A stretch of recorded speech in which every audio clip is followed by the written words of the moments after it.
Sanggup? Sanggup ya? Duitnya lumayan duitnya lumayan itu di YouTube.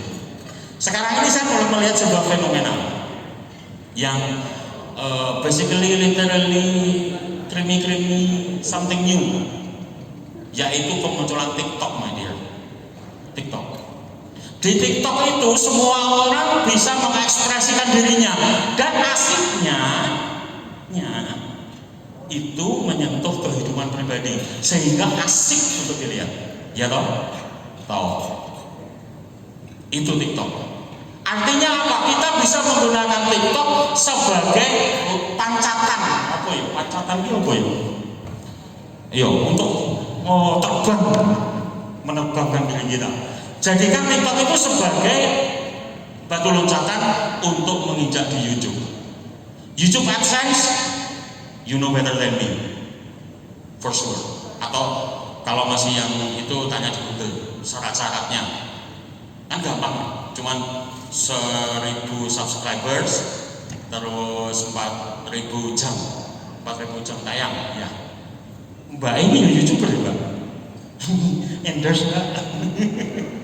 Enggak. Gampang untuk menjadi YouTube. Life cycle untuk seorang YouTube, tak cerita ya. Bagaimana kisahnya kok Pak Adul itu bisa viral? Mungkin ini supaya lebih bisa menginspire. Aslinya ya Mbak, aku tadi itu ekspektasi saya ya.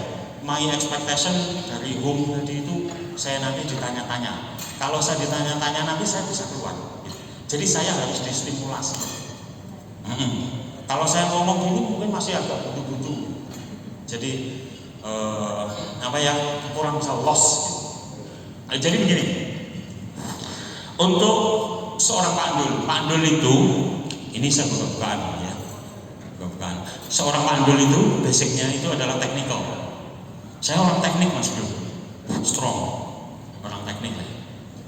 Kemudian saya melanglang Buana itu selama 15 tahun ke berbagai negara karena ada tugas. Tahun 2017 saya pulang ke Indonesia, pengen ngopain ibu, itu tujuannya, karena ibu kondisinya udah sepuh, jadi saya pulang kampung istilahnya. Setelah saya berada di Indonesia, saya kok merasa apa yang bisa harus saya lakukan? Ya bisnis kecil-kecilan ada. Tapi saya terinspire oleh seniman-seniman yang terutama dari Madiun. Di situ ada Mbak Kirun, kemudian ada murid-muridnya Mbak Kirun. Ketika saya melihat performance mereka, appearance mereka pada saat pada saat ngobrol biasa dengan di atas panggung, itu beda, totally different. Terus saya mikirnya gini, kalau mereka bisa, kenapa saya nggak bisa? Saya harus bisa. Jadi tak liatin aja, tak pelajari gitu. Oh ternyata saya bisa kalau cuma kayak gitu. Akhirnya oleh adik saya yang mulia itu, kita dulu buat YouTube-nya itu pakai bahasa Jawa awalnya. Terus karena kita menggunakan bahasa Jawa, kita itu melimit diri kita. Kita nggak bisa go nasional, kita nggak bisa go internasional. Terus kita rubah konsep, mencoba memasukkan Pak Ndul, karakter Pak Ndul yang kita buat itu menggunakan bahasa Indonesia, dan qadarullah saat itu bisa diterima gara-gara video Pak Ndul yang cangkok pisang gitu, terus teknik ternak ayam dengan bahasa-bahasa yang very high the sky. Karena saya orang teknik, saya gunakan bahasa-bahasa teknik. Saya ngomong elevasi ayam itu elevasinya berapa dan lain sebagainya. Itu adalah something new. Gitu. Alhamdulillah bisa diterima, dan gara-gara video itu akhirnya Pak Andul itu bisa berjalan-jalan, bisa ketemu dengan big people, ketemu dengan big general of alien. Saya bisa ketemu dengan mereka. Saya bisa melancong ke pulau yang sebelumnya tidak pernah saya impikan, ke Padang. makan rendang gratis, sangoni itu. Jadi ternyata saya bisa, Mas Bro, saya bisa. Apalagi panjenengan semua, gitu. Bisa ya, bisa ya, bisa, harus bisa, harus bisa. Kemudian di YouTube saya akan memberikan sedikit tips and trick di YouTube. Apa yang mesti kita fokus, apa yang mesti kita full concentration on it. Yang pertama, thumbnail. Thumbnail, iya thumbnail. Dalam membuat thumbnail, buat lebih dari 1, 2, 3, sampai 5 kalau perlu. Dalam membuat thumbnail. Dari thumbnail ini kita value sendiri. Dari 5.5 atau 5 stars, 4 stars, 3 stars. Mana yang paling ini nanti ketika orang men-scroll up, down, scroll, akhirnya mereka mau berhenti di thumbnail kita. Itu adalah kaitan pancing kita yang pertama. Thumbnail. Buat thumbnail yang sebaik-baiknya. Ini aku ngomongnya agak teknikal aja ya, nggak apa-apa ya, karena mas-mas ini kan sudah berpengalaman semua. Saya ngomongnya ke teknik, saya bongkar rahasia ya. Jadi thumbnail yang pertama. Yang kedua, judul. Judul. Kenapa judul? Judul harus menarik, judul harus yang SEO, yang bisa masuk ke SEO, optimization, bisa di capture oleh YouTube. Caranya bagaimana? Sesuai dengan konten kita cari di YouTube, di Google. Tak kasih rahasianya, buka aja di keywordtool.io. Itu yang biasa kita lakukan, keywordtools.io. Di situ kita masukkan keyword kita, kemudian akan muncul di situ banyak sekali yang paling banyak dicari oleh YouTube, oleh Google, oleh YouTube, oleh semua orang. Yang paling banyak akan diklasifikasikan. Ambil sekitar 5, jangan banyak-banyak. Kalau banyak dan itu tidak related, akhirnya video kita bisa kena spam, dianggap sebagai spamming dan akan dihilangkan. Kalau jenengan yang mengikuti videonya Mandul, ada sebuah video yang tiba-tiba hilang ketika makan pare, itu karena dianggap sebagai spamming. Jadi kita juga masih belajar, Mas Bro, masih belajar. Kita belajar bareng. Itu yang mengenai. Demikian juga dengan deskripsi. Deskripsi ini kita masukkan di situ.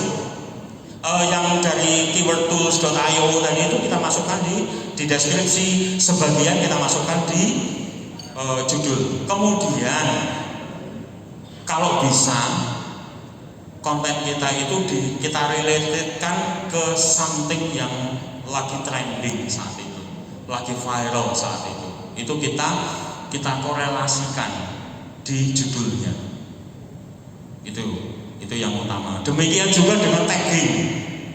Pasti sudah tahu ya, tagging di YouTube itu. Tagging itu very important, tapi juga kalau dilihat dari sisi klasifikasinya, itu masih kepentingan judul dan deskripsi, itu masih agak-agak di bawah. Jadi itu yang secara teknikal harus kita kuasai. Search engine optimization. Kemudian gini Mas Bro, ketika kita buat konten, aku ngomongnya beda ini, nggak bisa lucu, nggak tahu kenapa. Karena yang saya hadapi ini orang-orang yang istimewa, orang-orang yang spesial ini, ya mas-mas, bapak-bapak semua. Nggak bisa, nggak tahu kenapa. Jadi nak pengen lucu ya gampang, mas. Tapi nanti akan disinggung oleh Bapak Egi. Bukan hanya sekedar viral. Kalau sekedar viral gampang mas, pasang kamera, melaku, kelamin, beres, kaya kita, viral, dikenal orang. Tapi sesuk jadi polisi, kayak gitu. Mudah kalau hanya sekedar viral. But no, that is not our aim. Tetap kita sebagai YouTuber, kita harus punya kode etik. Kode etiknya apa? Kepantasan. sesimpel kepantasan layak dikonsumsi oleh masyarakat umum. Ya sekali waktu dimenehi sidik-sidik lah, cok apa gitu kan. Sidik kalau. Tapi kalau kebanyakan yo nunggu. Kemudian yang lain. Kalau ini saya dikasih waktu berapa? 30 menit. 30 menit. Sekarang sudah berapa menit? Masih 1 menit. Aku diusir lagi. Ada lagi Mas Bro? Gini. Kadang kalau mas-mas ini sudah berpengalaman ya, dalam artian kita itu mengekspresikan diri kita. Neng mall, neng opo. Hey guys, how are you? Saya sekarang berada di ini gitu kan. Sudah pakem sekali lah kalau dalam hal seperti itu. Intinya sekarang saya akan masuk ke core-nya, yaitu keberanian untuk mengekspresikan warna kita. Ya, itu yang utama. Sekali lagi, di antara kita semua ini, semuanya, each one of you, semua orang punya potensi. Tinggal bagaimana kita mengembangkan potensi itu. Seorang pandul yang tua, sing kasarane aku mulih dari wong tani, tapi akhirnya saya bisa mengekspresikan diri saya dan alhamdulillah bisa diterima. Itu. Saya mohon kepada teman-teman semua ini karena dari berbagai wilayah, ayo kita bangun social network yang yang kondusif suasananya. Jangan membuat konten yang sifatnya provokatif. Jangan membuat konten yang isinya hoax tanpa kita verifikasi. Kalau nature kita itu related ke something yang sedikit agak panas, hati-hati. Karena urusannya itu tidak hanya something small lah, it can be something big. Hati-hati. Satu lagi, kalau sudah terkenal, please jaga attitude. Tetap down to earth. Few weeks ago, ya, kalau kita ingat di Indonesia itu ada sebuah fenomena kan, ramai, viral, terkenal, sampai menjadi duta wisata, duta kuliner ya, food apalah gitu. Ada, tapi ketika attitude-nya tidak bagus, hancur, pasti hancur. Life cycle seorang YouTuber, ketika dia viral, dia akan naik dengan pesat, tapi ambruknya sangat cepat juga, rata-rata begitu. Kemudian dari pengalaman saya, ketika saya masuk TV dan lain sebagainya, sebenarnya ada sebuah chance buat saya, banyak chance, tapi tidak saya ambil. Ini saya share supaya jangan terjadi kepada mas-mas semuanya, mbak-mbak semuanya, jangan.